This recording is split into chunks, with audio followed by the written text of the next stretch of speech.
Hi, this is Kristen. In our conversation with child-free pro-lifer Stephanie Neely, we've edited in some responses to some of the things she said that might have warranted clarification or correction. We have also edited in some of her responses to those edits. You can find our full clarification, including source material, as well as her responses in full at our website, childfreegirls.com, on our blog. Hi, I'm Lenora. I'm Kristen. Hello. I'm Isabel. Hola.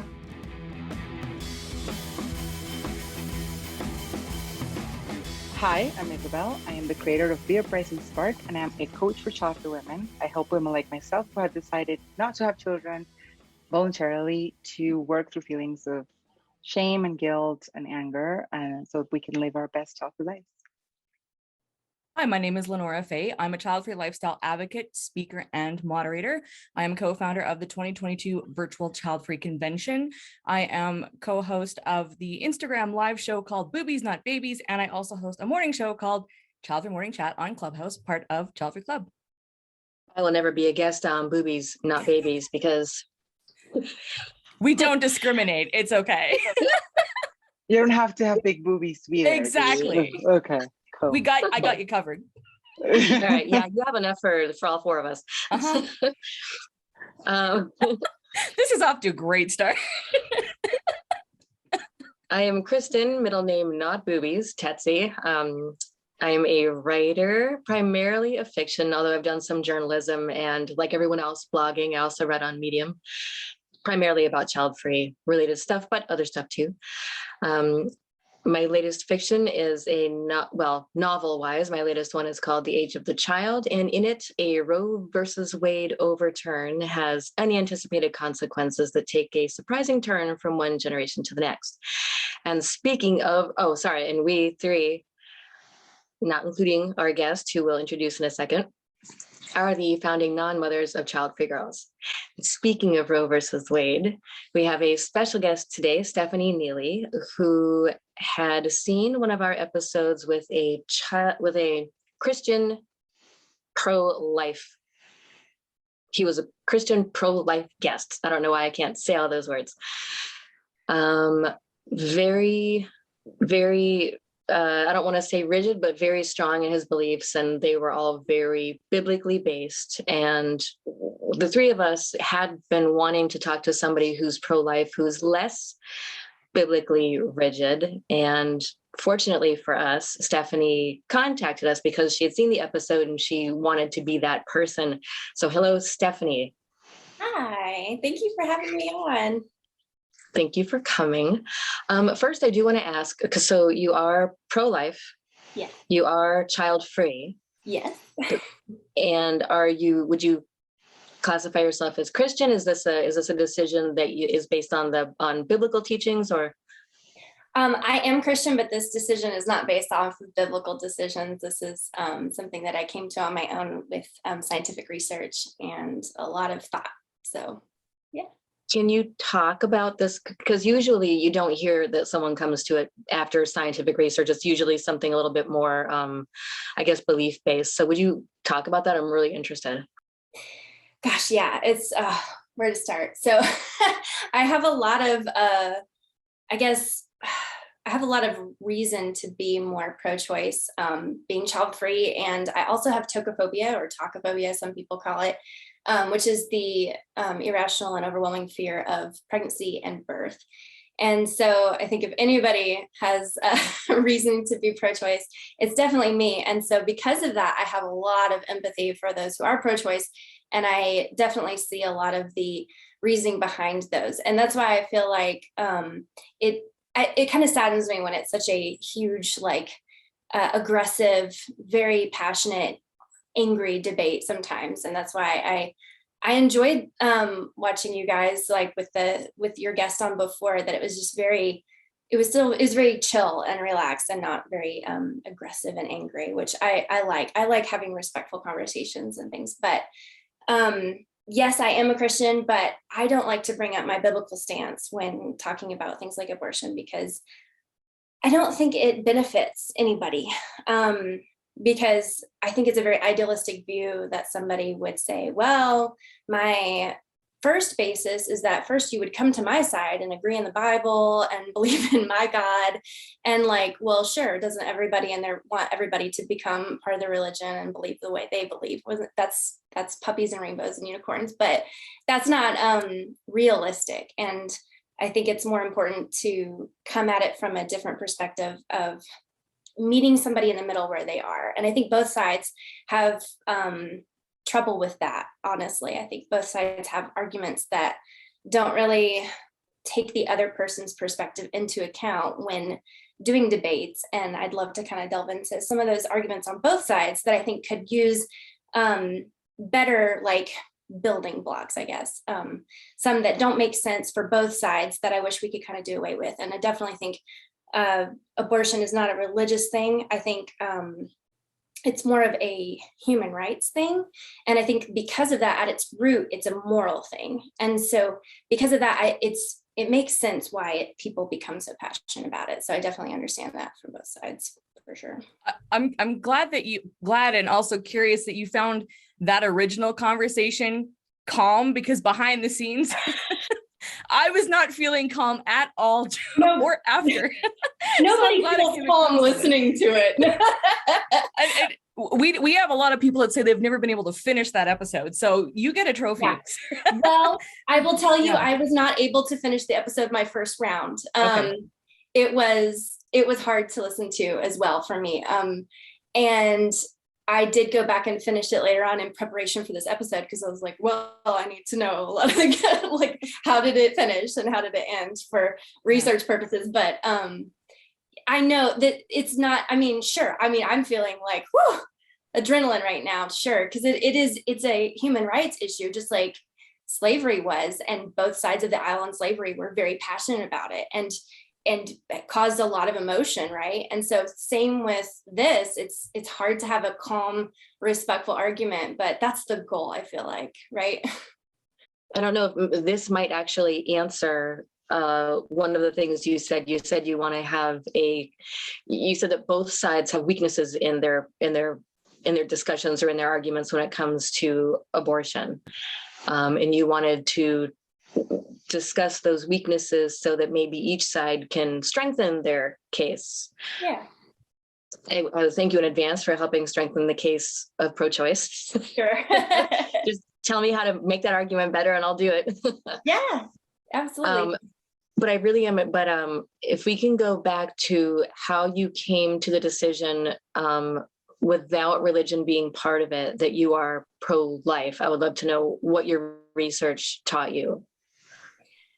Okay, so obviously when I'm a kid, I believe what I'm told, right? And then every person comes to a point in their lives where they start to kind of do a little research. And I wouldn't say there's like a one moment in time I can point to where I did like a lot of research at one point, but it was just a lot of little moments in time where I did a lot of little research along the way. And I've seen so many videos, and I actually volunteered, which is hilarious, and people still kind of laugh when I tell them this because I am tocophobic, but I actually volunteered at a crisis pregnancy center for a few months, and I really loved it. And I got to see a lot of really cool things, and they had a lot of the crisis pregnancy centers will get referrals from other gynecologists when they feel like there's a high risk pregnancy, even if the person isn't looking to have an abortion. But because crisis pregnancy centers have a ultrasound machine that is actually built to see the fetus at a younger age than a gynecologist might have, because a lot of people will go to gynecologists and they'll say, around 8 weeks or more is when they'll get their first ultrasound. And with the crisis pregnancy centers, a lot of times they have a special ultrasound that's like 4 to 6 weeks. And so it was really cool to see that and see like the movement and see the heartbeat and see a lot of like the fingers and the head formation, even at such an early stage, was really cool. And you can find a lot of pictures along the way and on the internet. I mean, there's so much information to see on the internet, and two people can look at the same thing and come to two different conclusions. And I'm totally aware of that. But for me, it was like seeing these pictures. I feel like having the science that we have now and having the ability to see the developmental stages, it's it's really hard for me to argue that that's not like a human life in there. So that's where I came to that conclusion.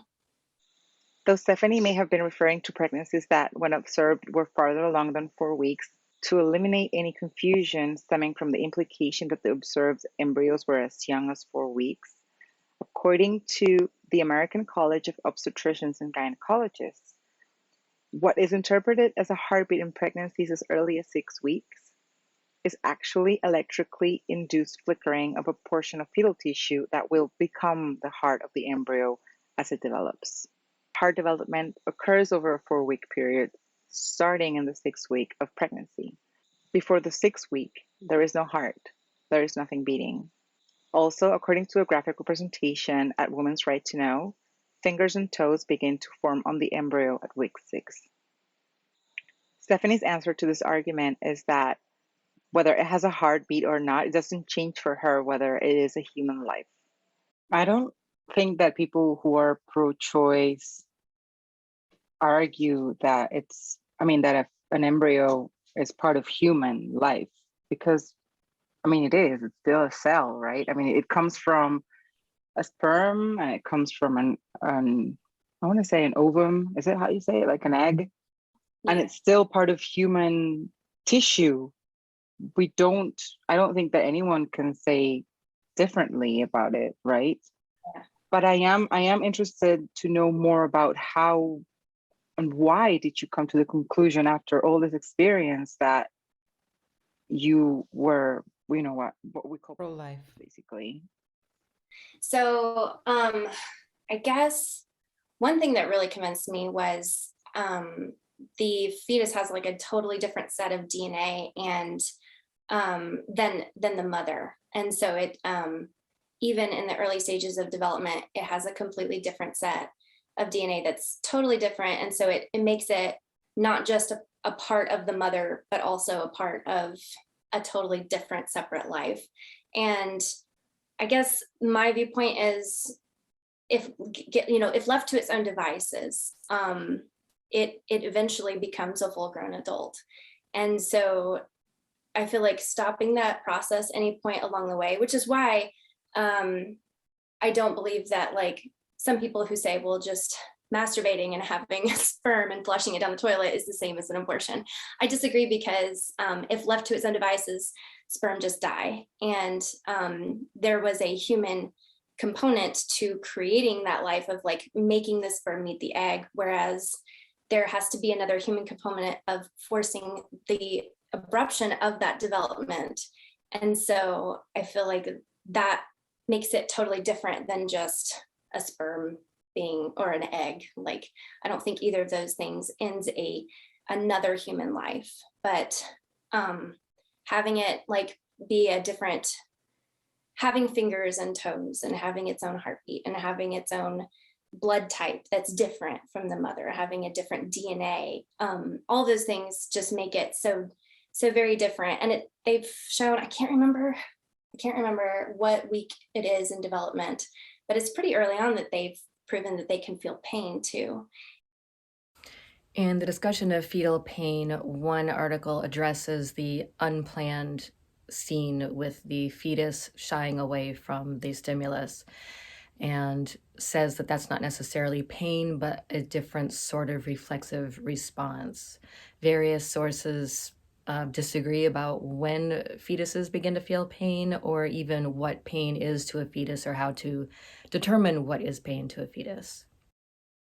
And also you can go on to, I can't remember the website, I can look it up later, but there, the website it's not pro-life, it's just a website that talks about even partial birth abortion. And I know that's a little later down the line in developmental stages, but like they describe, and you can read it out, like what a partial birth abortion is.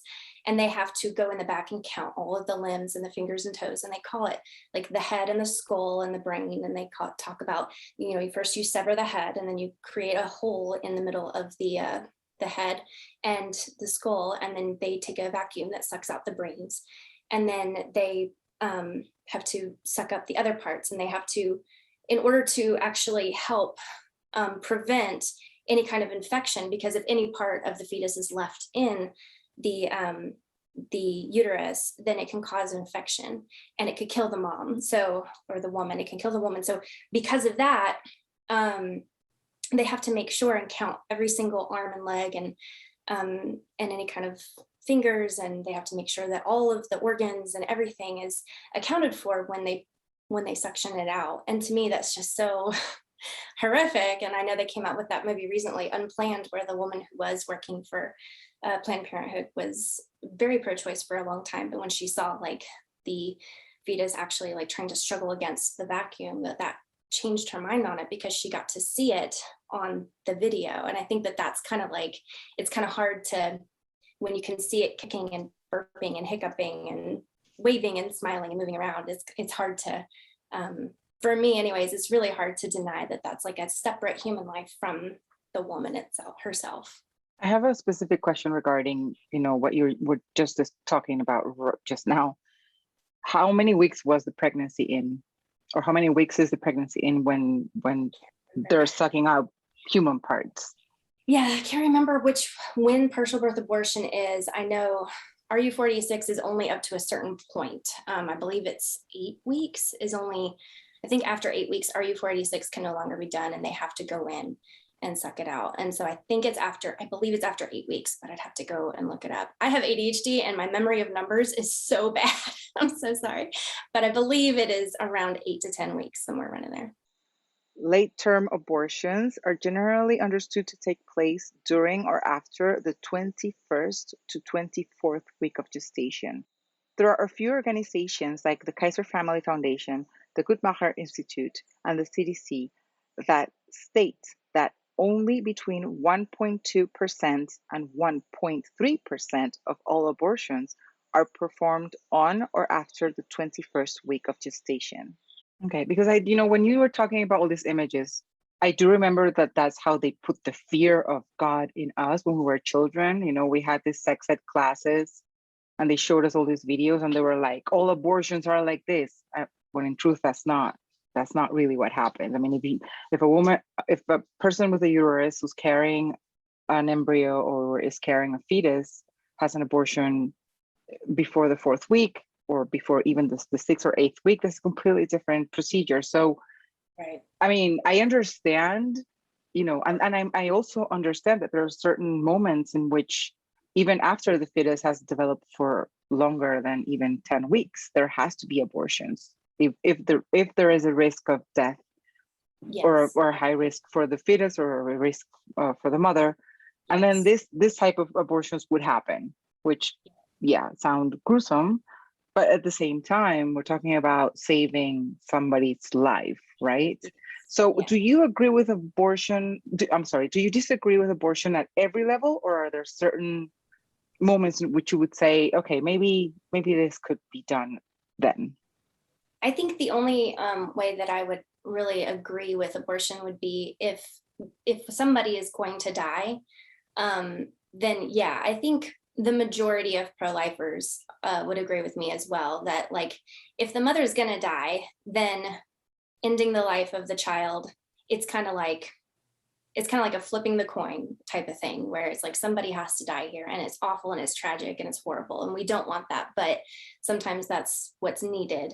And so in that case, I would definitely say that that's fine. But I think that that's like a very extreme, and it's also extremely minority case that happens. And many times the doctors can step in and do things and do operations and end up saving both. But there are definitely times when that happens. And I'm totally agree with, if it means somebody is dying. And that's the thing that it comes down to, is I think there's a narrative on the pro-choice side that says basically that pro-lifers don't care about human life. They only care about women giving birth. And I think that's a false narrative, because I definitely, I mean, I don't have kids myself, so I'm definitely not about women going out and giving birth. I think we have enough people on this planet as it is. Go adopt. But I believe that it's definitely coming from a place of, true belief that there is human life in there. And even if we can't prove 100% that there is human life and consciousness and identity, and even if they don't have consciousness or identity, I still think that can be human life, because somebody that's on life support and is in a coma, I still believe that they have, that they're human and that they have value, intrinsic value as being a human. Even if they wake up 9 months from the coma and don't remember anything, I still feel like that you don't have the right to go in and stab them because they're an inconvenience, you know. So that was one of the arguments that I think is not, I think a lot of the arguments on the pro-life side are wrong because they are using the Bible as their basis. And I think that we should take that out of our entire argument, because we can't all agree that the Bible is true. So if that's the case, you have no right to, you know, refer back to that.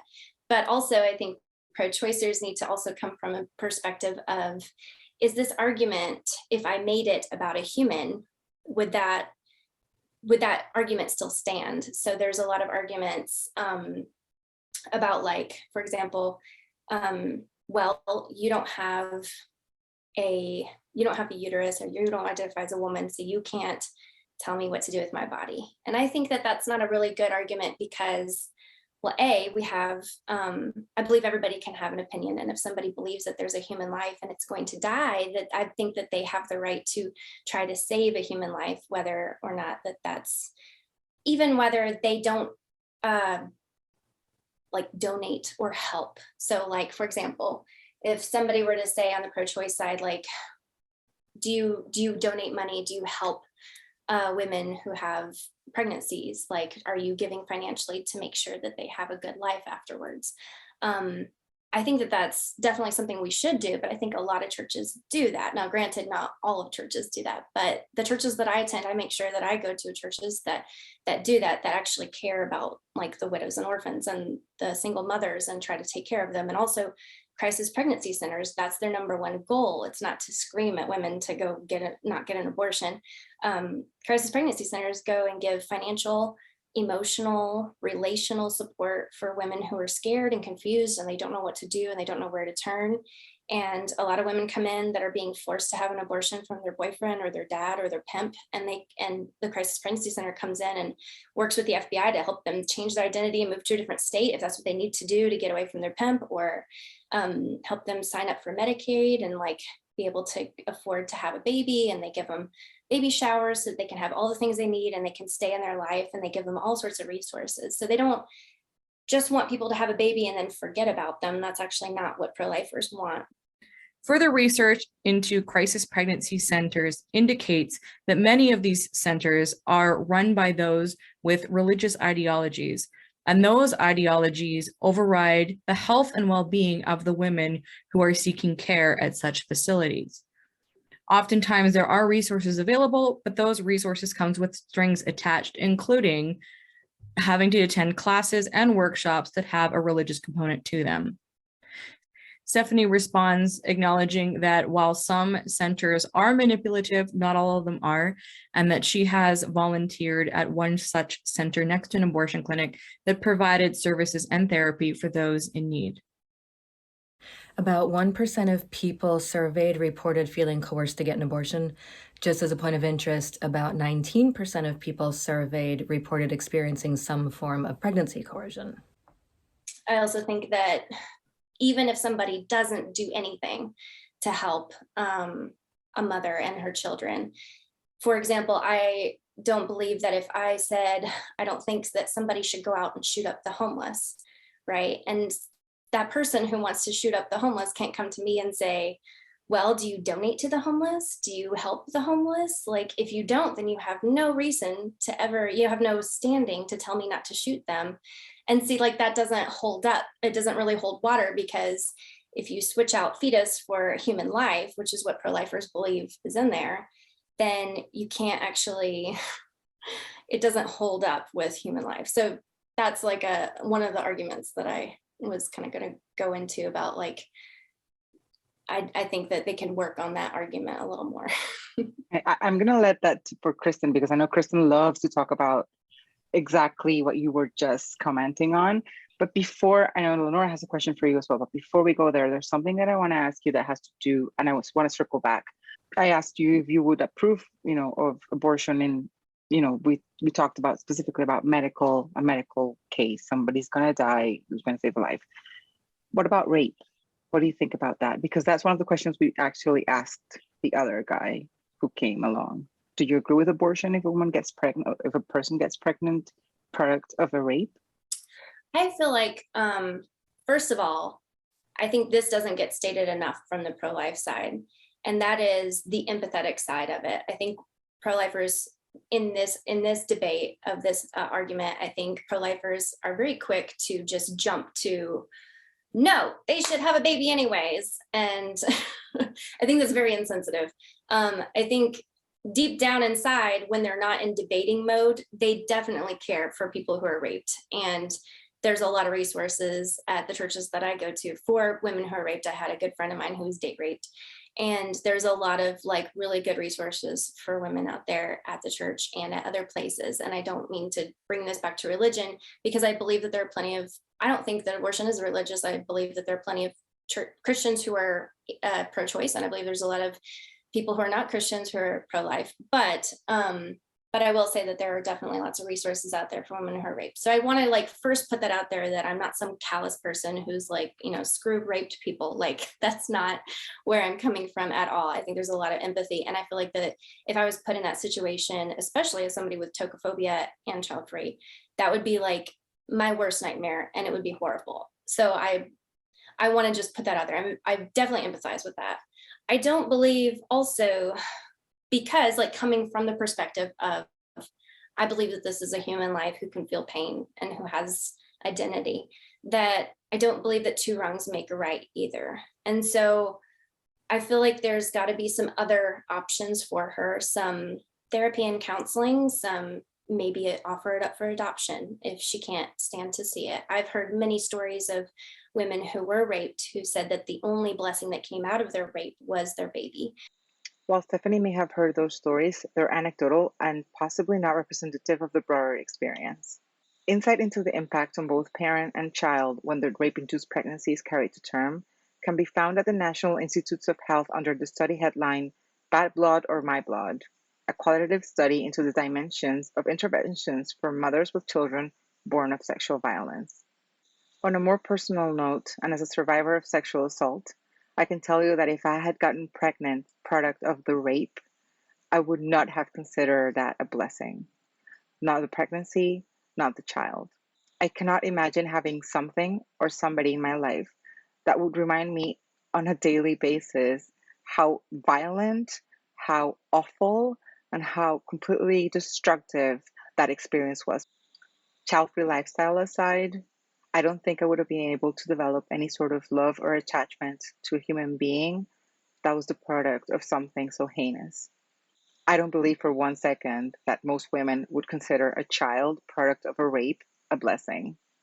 And so I think that that's a perspective that we don't see a lot of or hear a lot of in the abortion argument either, is that sure, like I don't want a baby, but for a lot of people, even if they weren't wanting a baby out of it, they can actually see it as a blessing. And so that's also another thing. But I believe that they should be, offered up for adoption. There are plenty of people out there. There's a waiting list of people who want to adopt a baby. And so I think that that could be somebody else's blessing. And I know that it sounds callous because that's 9 months plus labor and all that stuff that sucks, of the reminder of that rape. And so I feel like that's just a sucky situation regardless of what happens. I mean, even the abortion itself is still a really horrible procedure that you have to go through. And especially after rape, I mean, it can be very traumatic for somebody to go through an abortion too. So I think that there's really no right answer. It's just a sucky situation regardless, but I still believe that the human life is still human and has intrinsic value. And I would hope that there would be like a third option, not just suck it up buttercup and have a baby anyway. Like I hate that stance, and I don't want to come across that way. I hope that was a little clear. I'm not trying to be an asshole in that situation. No, not at all. You obviously like feel for someone who might be in that situation, but I think where the empathy seems to stop, though, is when someone who is pro-life takes it upon themselves to determine for that rape victim who doesn't want to go through that experience of having that forced pregnancy, growing for 9 months, that forced pregnancy that they probably didn't want from this particular person for sure, after probably one of the most horrifying experiences of their life. Like I appreciate that you feel empathy, and the only two problems as I see it, as somebody who never wanted kids and who, if I were raped, would absolutely get an abortion, is that, I mean, I'd be very grateful for the sympathy you would have for me. I would be less grateful for the presumption that you know better than I do what I should do with that forced pregnancy, I guess. For someone else maybe to decide that pregnancy might end up being a blessing on my behalf, I would probably take an issue with. And what it does come down to is that, let's say after a certain number of months of gestation, of course, a fetus will feel pain, and it'll move, and it'll respond to things. But it doesn't do that for the whole pregnancy. You know, there's a lot of time in the early parts of the pregnancy where it is a cluster of cells that continue to become a bigger cluster of cells until eventually it forms a embryo and then a fetus. You know, it goes through all these stages.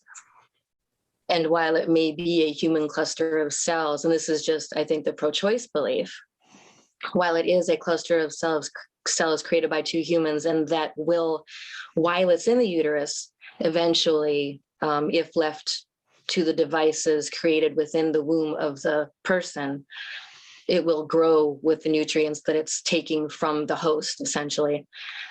But left to its own devices, any pregnancy up to the point when a woman would naturally miscarry, and they miscarry like all the time,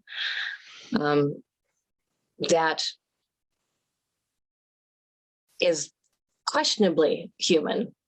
I mean, it's a human form. It could become a human eventually, but at that point, I think as pro-choicers see it, it's really a cluster of cells. It's not viable on its own. You can't remove it, and if you remove it, it won't live.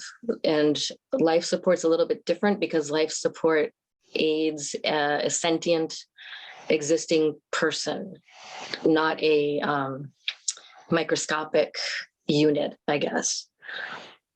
And so it does come down to belief a lot of the time when it comes to especially early term abortions. You believe that's a human in there. I believe it's something that could potentially become a human if the host it's feeding off of allows it to.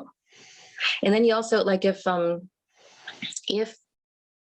any conceived, I don't even know what to, zygote even, if a zygote is considered a human life and women are miscarrying, it seems, and I wrote about this on The Age of the Child, because if you take the logic to a certain point, if a zygote is a human, you have to treat it like a human. And if a woman miscarries, if a person who's pregnant miscarries, then that's considered a human death. And when we have human deaths out in the regular sentient world, those deaths are investigated. So if a woman miscarries, she becomes a suspect, I would imagine. Was she eating right? Was she eating the wrong foods? Did she slip herself something to terminate the pregnancy? There are all kinds of drugs she could take that are on the market that tell you, don't take this if you're pregnant, because it could result in termination of your pregnancy.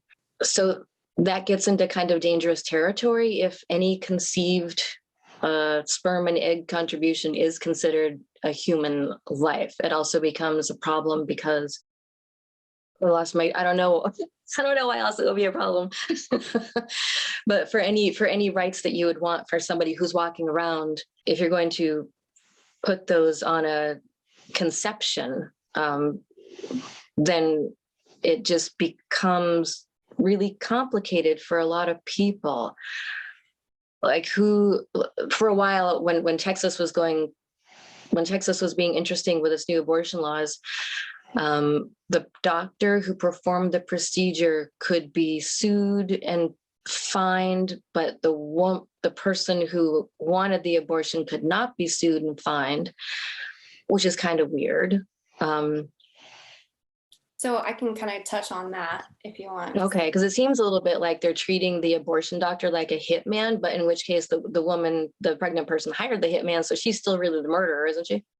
Yes, so this kind of boils down to mens rea, which is the intent to murder a human life. And with mens rea, like if you don't believe that it's a human life, then you don't really get criminally charged. And that's the thing, is that a lot of most women who abort don't really have mens rea because they don't believe that this is a human life. So therefore they can't really be prosecuted as though they were murdering. And I have a friend who miscarried 4 times early on, and she every year posts a picture of like a little memorial to it with a candle and things. And she named them. And my sister-in-law also had a miscarriage last year, and she also named them. And they do see them as a human life. But I think the reason why they want to prosecute the doctors and not the mother is because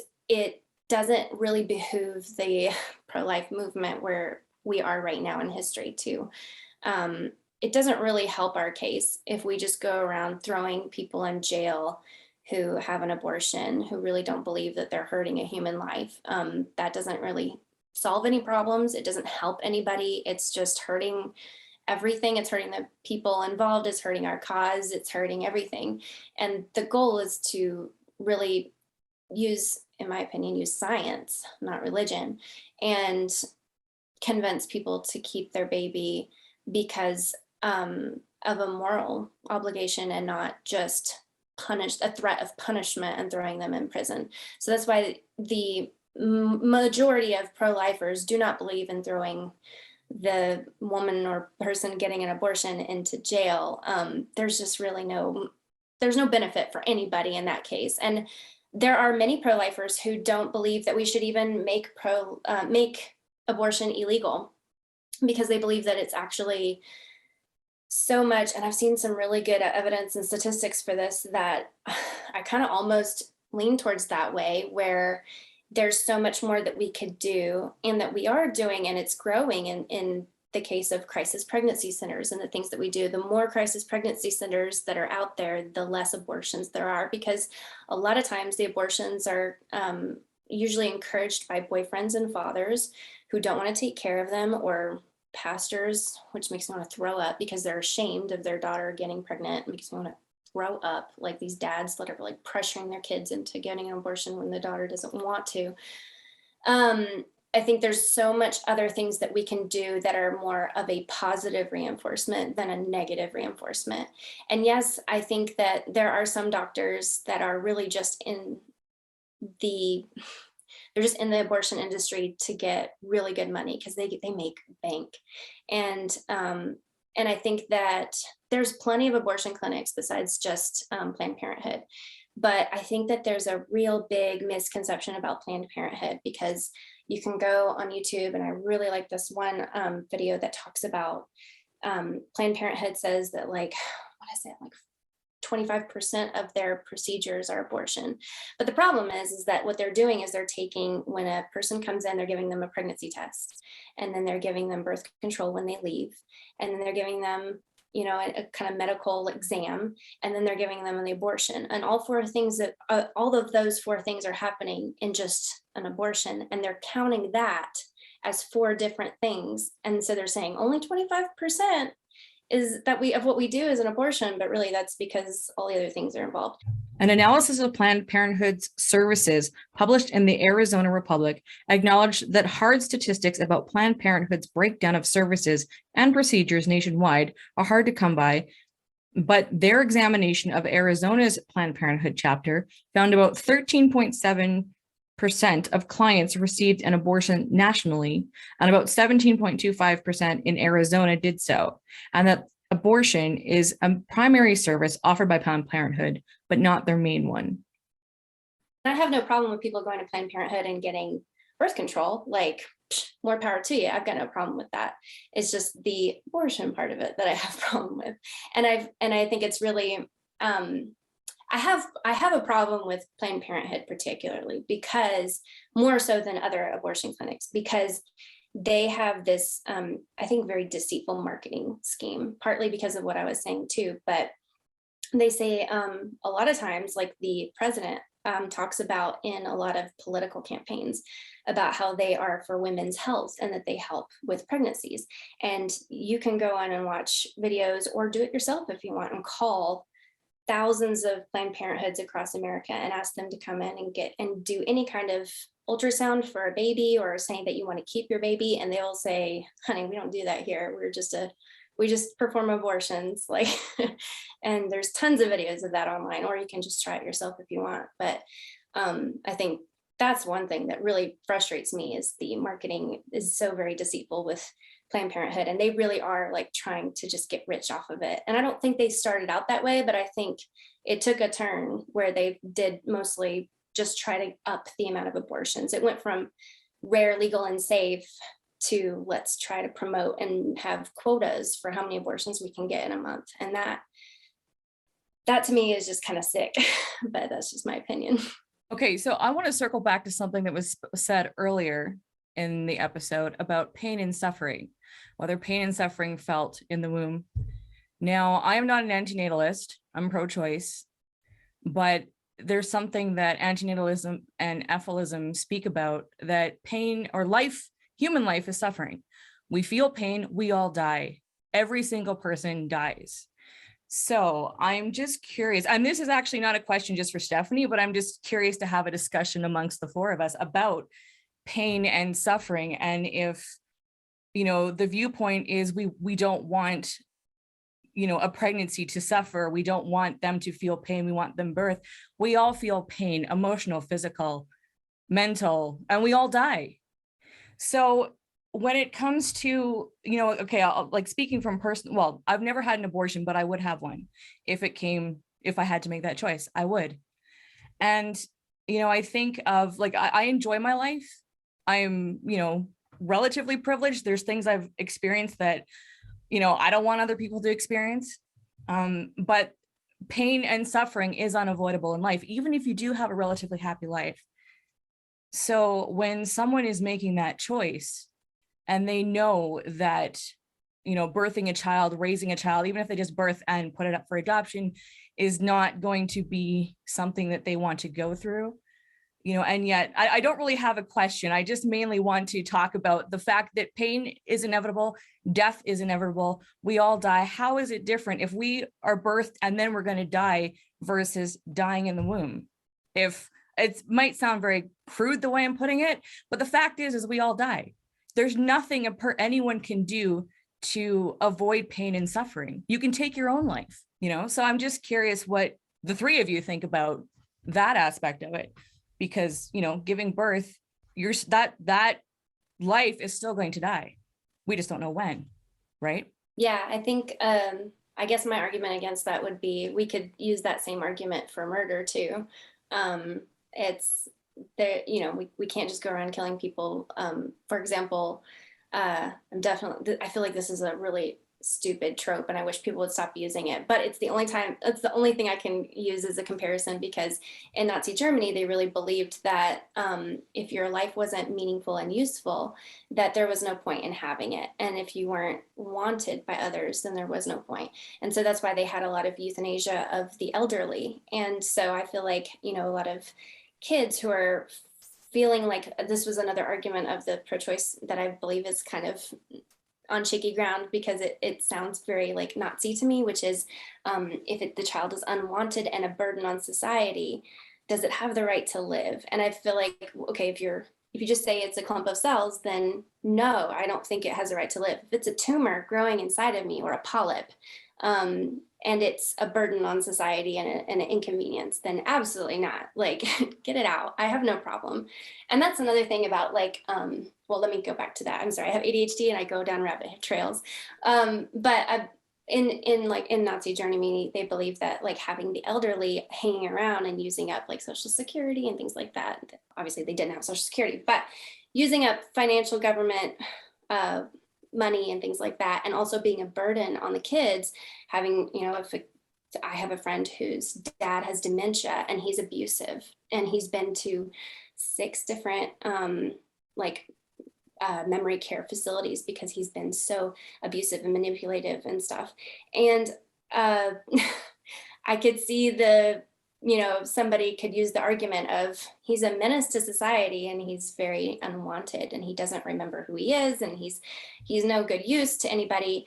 And he's going to die pretty soon anyways. They've only given him a few months to live. Why not just put him out of his misery? And I think that kind of goes back to the argument of euthanasia in Colorado and other states of if you asked, to be euthanized, is that okay? And that's a whole nother moral thing on itself. But I think it's, I personally don't believe in euthanasia for humans, but I definitely don't believe in euthanizing somebody else. Like in the case of Terry Schiavo. I don't know if you remember Terry Schiavo from years ago, but I believe that was a human life. And I don't believe that the husband had the right to just end her life.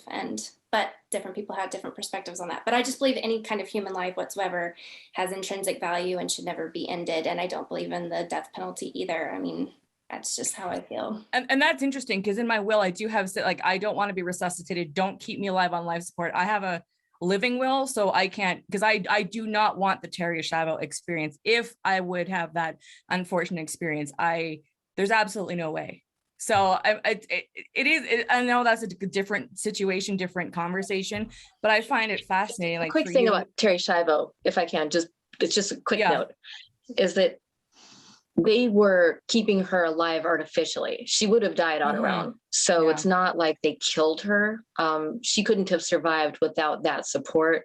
So one of the arguments that was being made with Terry Schiavo was that it was playing God to let her die, which is what she would have done naturally. So it was more like playing God to force her to stay alive in a condition that looked pretty damn depressing and like unimaginably awful.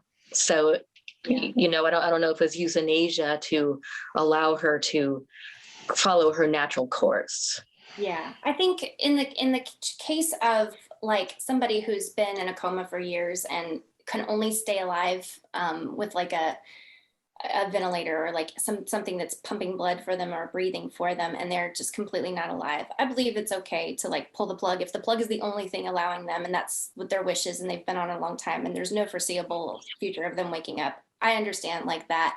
I think, and it's been a long time since Terry Schiavo, but I believe, if I remember correctly, that she could breathe on her own and she was fully aware what was going on. She could make eye contact and make noise, and people would come in and ask her if she wanted something, and she could moan. And so she was coherent. She just couldn't like talk very well, and she could even eat and drink. And I believe how she died was she starved to death. They just quit feeding her, was how the husband stopped it. He was like, she just doesn't need to eat. She can't use her hand to eat anyway. So just stop feeding her nutrients. And I believe she just slowly starved to death. I don't think there was like a plug pulled. I think it was like a 2-week slow death of starvation from what I remember, which is why there was a lot of upheaval whereas there's people every day that are on a ventilator and you pull the plug and that's not a big controversial thing, is from what I remember of the case. But regarding the death of Terry Schiavo, her medical report states that she died of marked dehydration, not starvation. And regarding to her being able to communicate with her family, these are often signs misinterpreted because patients such as Terry Schiavo can make random movements. Also, the medical report finds and concludes that she did fall into a persistent vegetative state brought on by lack of oxygen, causing brain cells to die. And although the primitive parts of the brain that regulate breathing and sleeping continue to function, such patients lose their ability to interact with the world. No, thank you. Thank you for that correction. They should have just given her morphine if they were going to do it. Exactly. That's the thing. Yeah. And part of me is like, if you're going to have an abortion, I wish that they would give the fetus some morphine. And that's kind of how I view it. But that's just me. I'm sorry, I interrupted the whole Terry thing. Lenora, please. No, I had nothing else to add except for the fact that, you know, I have it in all legal documents that I get to choose. Like, if I can't, just let me go. And the laws here in Canada are, I think they've changed from the time I had the will done about, you know, and like I get to choose when I end my life if I could not function the way I want to. I haven't read up on the laws. I know that I have to go get that amended again, but that, you know, and again, Canada's a pro-choice country, so, you know, and we're keeping it that way because it's important to us, for a lot of us. So no, I didn't have anything further to add, just the fact that I do think about that, you know, as having a mother that died when she was younger. She was 47. So, you know, that was a big thing. We're not keeping anybody in our family alive, or like, if we want to go, we can go. So I just find it, find it interesting from conception to like living, like the freedom to choose essentially is that, like, that is something that's important to me, whether it's me choosing to have an abortion and choosing that when I know or have it written that if I cannot make my own decisions, if I cannot care for myself, if there's nothing that I can do, don't place me somewhere and keep me in that state. And that's my own wish, which is why I tell people, I don't care how old you are, get a freaking personal directive done and a will. If you want to be kept alive, have that stated. You know, if that, I mean, that's, I guess also too, for the pro-life argument, like if something happens where you cannot make your own decisions and you end up pregnant, or, you know, you're just going to be in a home or whatever, like who's going to make decisions on your behalf? What would you choose? So while you are able to make that choice for yourself, have it written down, because maybe someone is, you know, unable to make, like, physically you're okay, but mentally you can't make your own decisions. There was, I think it was in Ontario, I could be wrong. Someone in a care facility, a young woman, was raped by a caregiver and gave birth, and nobody knew, because I mean, she couldn't communicate or anything like that. So what do you do? I mean, there's a bazillion scenarios, but bottom line, have paperwork to cover yourself. You know, yes. Things happen.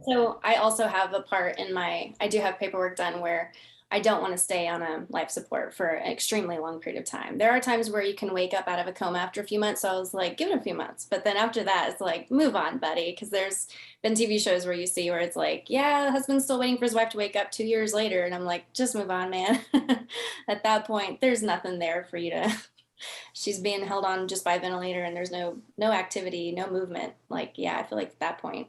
There was one point that I really wanted to make, and I know you guys are going to agree with me on this, and it's something that I feel like we can all come to together, and that is when you brought up about my body, my choice, and I think that that's really important because I believe that the baby is somebody else's body, and so it's not my body, so it's not my choice. But I do believe that we should do what we want to with our bodies, and so I think I can get an unanimous agreement from you guys that we really should be pushing hard as pro-lifers and pro-choicers and child-free people especially, to get more doctors that will actually perform tubules and elective sterilization, because men can get elective sterilization a lot, but women do not get. There aren't many doctors who will give elective sterilization to women. And finding a doctor, I'm actually going to be finally getting my tubal next month, and I'm so excited. I want to have like a tube tying party, and I'm super excited. But finding that doctor that would do that for me was really hard. My original OBGYN was like, yeah, I need your husband to come in here and we need to have like a discussion and he needs to give his consent. And I was like, it's not his body. And he's at that point, when it was several years ago, he wasn't really in the emotional state to really want me to get a tubal, but he was allowing me to. But because of all that, I decided to put it off just because I wanted to respect his emotional state. I didn't want him to like have a really bad mental breakdown or anything, because he had a hard time with being child free for a few years. And now he's totally on board and I'm going to get my tubal and I'm super excited. But he was like, I don't have the emotional capacity to come in to a doctor's office and like talk to her about you getting your tubes tied. Like I would just break down. And I'm like, it's none of her business anyways. I've heard of doctors in America who have told lesbians like, well, what if you decide to suddenly turn straight and get married and a guy like wants to have a baby with you? And she's like, wow, that's extreme. Like, can you please just tie my tubes? Like, I'd be like, can I check your medical license for one? Like, what the fuck? yeah, I know, right? Like, I would be suing. It's just ridiculous. It's frustrating to me. So I feel like my body, my choice. Like, I feel like number one should be definitely like allow these women to get sterilized if they want to, because it is my body and it is my choice in that instance. And it really pisses me off when a lot of doctors won't do it. You know, Stephanie, it's interesting because what you just expressed about voluntary sterilization surgery is the same way that I feel about abortions. I feel that people should just have the choice. If they don't want to get an abortion, that's perfect. If they want to get an abortion, they should have access to safe abortions. Because in the end, you're child free, as you know, we all are child free. I also had a tubal, and the reason I did is because I cannot even, I mean, with the idea of getting pregnant, for me, it's just really scary for many reasons. And I'm sure you would agree with me. So I was like, I'm going to take over myself, but there is still a very, very tiny chance that those tubes are going to connect back together. But still, let's hope that it's just not going to happen ever. But what I mean is, I made the choice over my own body to have that surgery. And if I ever get pregnant, I don't want anyone telling me you have to have that child, because I don't want to go through a pregnancy, because I don't want to go through childbirth, because I don't want to even feel, you know, that there's another human person in this earth that came out of myself. I guess I'm sentimental that way. That is somewhere, if I put it up for adoption, like those are things that I don't ever want to experience. So I think, you know, based on just that, you know, that the choice word, I think for us as child-free people in general, having the choice to get voluntary sterilization surgery is comparable in that sense to people having the choice to also abort, basically. Yeah. I totally understand that. And it definitely would be something that I would be tempted to do if I found out I was pregnant. I've had 2 pregnancy scares in my life and full-blown panic attacks each time. And it definitely is something that I don't want to go through either. And I completely understand like why somebody would be pro-choice in that circumstance. And it really doesn't make sense that I'm pro-life, but I guess I feel like even though I would really love to believe that it doesn't have, that it's not another human life and that I wouldn't be ending another human life, I cannot believe that with the evidence that I've seen. And even though it inconveniences me to an extreme degree and causes me physical pain and maybe financially and emotionally, because I don't think my husband would let me give it up for adoption. So I feel like that would be something that it would totally, completely change my life. And I totally empathize a lot with that. And I guess I would just say, like, in the pro-life's perspective, like I said before, the only thing I can compare it to, like what we've had legally in the past, is like the legalization and illegalization of slavery, where it's like, well, we don't really, I mean, the South after the Civil War was completely, I mean, it was devastated. The economic part of it was just completely destroyed because they had built their entire industry on the backs of other humans, right? But they didn't see them as humans. Most of the slave owners did not really see, they truly believed that the African slaves were not really sentient human beings with value. And that was the problem, was the North could walk. Duet? But they could walk. They were obviously sentient, walking, talking human beings out of the womb, able to exist and survive on their own without the aid of a host body. I really do empathize with your position. I cannot imagine the horror it would be to see like as soon as the egg and the sperm meet and something starts to grow, you see a human being. And if that human being is removed from a body, you probably see it as a death or like a murder. A murder. Yeah. And I can appreciate that. And I think that would be awful knowing that it's happened. But we keep going back to the word belief. You know, you did your research and you saw that after a certain point, there was a reaction to abortions. But when it comes to a very, very early term pregnancy, it is at that point a matter of belief. And so I can appreciate you finding out you're pregnant and not getting an abortion and learning over time that a baby is much more than an inconvenience. There are a lot of babies who are unwanted, who end up being abused, neglected, going to foster care, where they're also abused and neglected. And so the more we perpetuate this idea that, oh no, just because it's human life, it has value and it should be born, the more you have people not wanting kids, not prepared to have kids, not being able to afford their kids, and then continuing to live in poverty because they're forced to have this kid that they can't possibly take care of. It's not just having a baby when someone doesn't want to have a baby. A lot of times that kid ends up suffering the worst for it.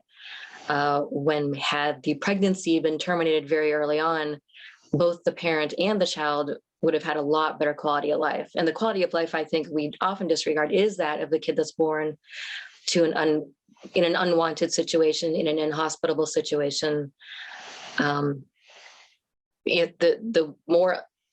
The unwanted kids are the ones most likely to be abused, neglected. 5 kids a day die at the hands of their parents. I think that has to be part of the conversation. It isn't just what women want. I think there is a severe damage put on kids who are forced to be born. I totally agree with that. And I understand. And I think we need to do a lot better job of giving a lot more education and birth control to high schoolers and people. And agree. I think that's what I don't understand about the stance of a lot of pro-lifers who are, especially like Catholics, I understand, are very anti-birth control. And I don't understand that because it's like, wouldn't you want to prevent the abortion to begin with? I feel like the more we can help that, the less abortions we have to have. And I guess it comes back to that whole, if we replace it with a human life, is a human life still valuable even if they're in poverty or they're having a rough time or they have a really hard childhood? And I still believe that they have the right to live, even if they have a really rough childhood and even if they're impoverished or abused.